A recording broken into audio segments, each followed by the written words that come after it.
اعوذ باللہ من الشیطان الرجیم، بسم اللہ الرحمن الرحیم۔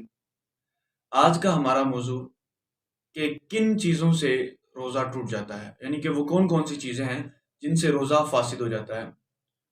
اور ظاہر سی بات ہے اس چیز کو سمجھنا ہمارے لیے بہت ہی ضروری ہے، کیونکہ بعض افراد جو ہیں وہ غلط فہمی میں مبتلا رہتے ہیں کہ شاید اس چیز سے روزہ میرا ٹوٹ نہ گیا ہو، اور وہ اس وہم و گمان میں جو ہے نا وہ اپنا روزہ چاہے نہ بھی ٹوٹا ہو لیکن اس وہم میں وہ اپنا روزہ جو ہے وہ ضائع کر بیٹھتے ہیں۔ تو ان چیزوں کا خیال رکھنا چاہیے اور ان چیزوں کا علم میں ہونا بہت ہی ضروری ہے۔ تو سب سے پہلی چیز جو ہے کہ عام جو بات ہوتی ہے ہمارے معاشرے میں کہ خون نکلنے سے، مثال کے طور پہ اگر منہ سے خون نکل آیا تو کیا وہ روزہ ٹوٹ جائے گا اس سے؟ تو اس کا یہ ہے کہ اگر منہ سے خون نکلا اور وہ تھوک پر غالب آ گیا تو اس صورت میں اگر آپ نے اس کو اندر نگل لیا تو اس صورت میں روزہ فاسد ہو جائے گا۔ ہاں، اگر آپ نے اس کو تھوک دیا، وہ جو خون تھا اس کو تھوک دیا کلی کی، تو اس صورت میں جو ہے وہ آپ کے حلق میں نہیں گیا تو آپ کا روزہ فاسد نہ ہوگا۔ اور اس کے بعد جو ہے وہ خون ٹیسٹ کروایا، اس سے روزہ تو بالکل نہیں ٹوٹے گا۔ انجیکشن لگوایا، روزہ نہیں ٹوٹے گا۔ آئی ڈراپس جو ہیں ان سے روزہ ٹوٹ جائے گا۔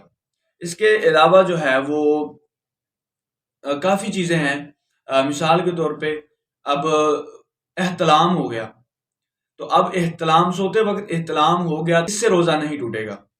اور ہاں، اگر جان بوجھ کر خود اپنے ہاتھوں سے اپنے اوپر غسل فرض کر لیا، مثلا ماسٹربیشن کر لی، تو اس سے جو ہے وہ روزہ ٹوٹ جائے گا، اور اس کے بعد جو ہے روزہ ٹوٹ بھی جائے گا اور جو ہے وہ اس کا کفارہ بھی آپ پر لازم ہوگا۔